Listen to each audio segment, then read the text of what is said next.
Este lunes el Departamento de Estado presentó su informe anual sobre derechos humanos en el mundo.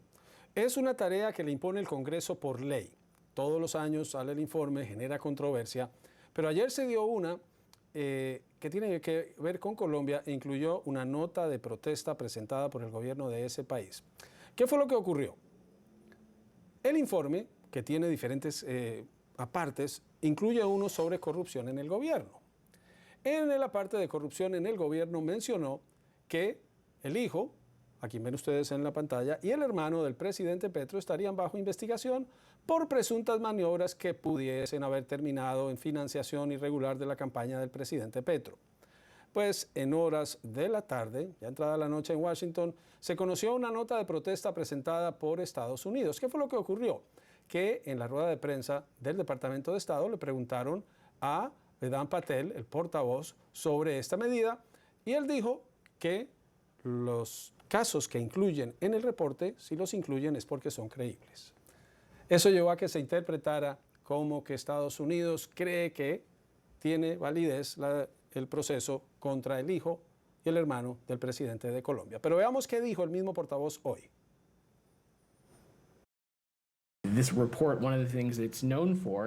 Este informe es conocido por recopilar información de acciones creíbles tomadas por los gobiernos, pero la inclusión de un caso en el informe no implica ningún tipo de dictamen o investigación por parte del gobierno de Estados Unidos sobre estos casos. En relación con lo que usted menciona, fui muy claro ayer y lo repito hoy. No tengo comentarios o detalles o dictámenes sobre un tema que compete a la Fiscalía General, y son ellos quienes deben pronunciarse, incluidos los pormenores y la información específica. Estados Unidos no tiene una opinión, punto de vista o posición sobre lo que ahí se presenta.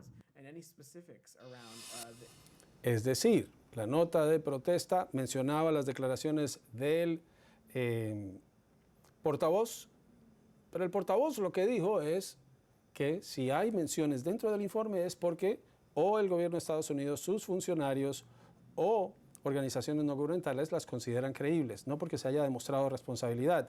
Y aclaró que Estados Unidos no tiene ni opinión, ni concepto, ni investigación sobre este caso. Nos acompaña aquí en Washington Adam Isaacson, él es investigador de la Oficina de Washington para América Latina, experto en Colombia. Adam, tratemos de aclarar esta confusión. El Departamento de Estado en ningún momento le dio validez a las denuncias en contra de Nicolás Petro, del hermano del presidente. Lo que dijo es que esto está en manos de la Fiscalía de Colombia, pero eso llevó a que Colombia presentara una nota formal de protesta.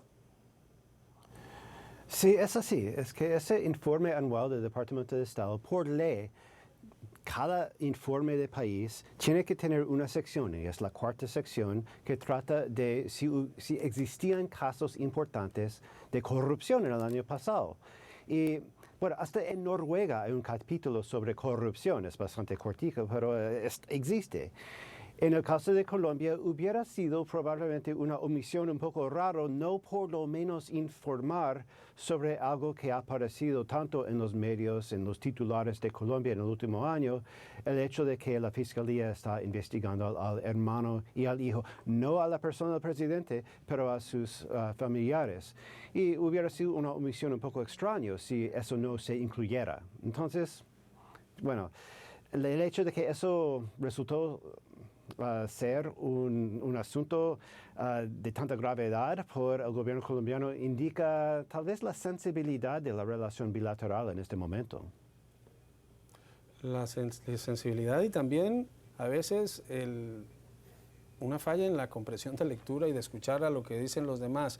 Ahora, hablábamos sobre este tema y decías, hay casos que incluye el informe que están bajo investigación, que no se han determinado, y el ejemplo que ponías era el de los llamados falsos positivos en Colombia. Antes de que hubiera condenas ya se estaba mencionando porque son hechos que están ocurriendo y el mismo presidente Petro se ha referido a estas investigaciones y ha pedido que la Fiscalía avance en ellas. Sí, el estándar de ese informe es más o menos como culpable hasta probado inocente. Tal vez es injusto, pero imagínese si en 2008 ese informe se hubiera publicado sin mencionar falsos positivos, sin mencionar el escándalo de parapolítica. Hubiera sido una omisión enorme. Todo el mundo de derechos humanos se hubiera protestado porque no estaba incluido eso, y la excusa de que un tribunal ya no se había pronunciado en ese momento hubiera sido una excusa bastante débil. Entonces, es más o menos el mismo estándar. ¿Por qué es una noticia de primer plano en Colombia? Más o menos tenían el deber de mencionarlo, pero sí, hubo un gran malentendido sobre cómo se hizo. Ayer hablábamos sobre la reacción de México al informe, el presidente López Obrador lo rechazó. Cuando uno lee el informe sobre Colombia, la primera frase dice: no hubo cambios significativos en la situación de derechos humanos en Colombia durante este año. Sí. Y eso uno podría pensar que le da una señal de o mejora o de que las cosas están en un punto aceptable, pero cuando uno empieza a leer la descripción, uno ve, Adam, que la situación de derechos humanos en Colombia en numerosos frentes es muy grave.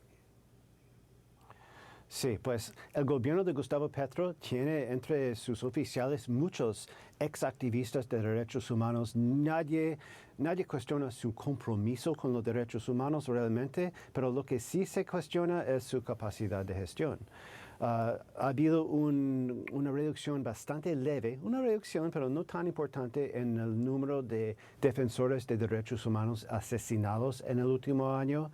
Ha habido tal vez un incremento del número o del kilómetros cuadrados de territorio del país que se sienten inseguros y bajo la influencia de grupos armados quienes están matando a la población civil. Cruz Roja acaba de sacar un informe bastante importante alertando sobre un agravamiento de la situación de seguridad. No hemos vuelto a los niveles de violencia de hace 20 años, pero la trayectoria sí es preocupante y sí, hay buena voluntad del gobierno, pero no está bastante claro su gestión. Y dice, el gobierno tomó medidas creíbles para identificar y castigar a los funcionarios que puedan haber cometido abusos de derechos humanos, pero dice el informe, hay informes creíbles de asesinatos ilegales o arbitrarios, incluidas las ejecuciones extrajudiciales, la tortura, el trato cruel, inhumano, degradante o castigo por parte de las fuerzas de seguridad y grupos armados, arrestos arbitrarios o detención, abusos en el conflicto, restricciones a la libertad de expresión o libertad de prensa. Es decir, que por muy buena voluntad que haya, tienen mucho por hacer. Pues lamentablemente casi cada capítulo sobre América Latina tiene lenguaje así, pero es cierto que en Colombia no ha habido bastante progreso en la rendición de cuentas por esos crímenes.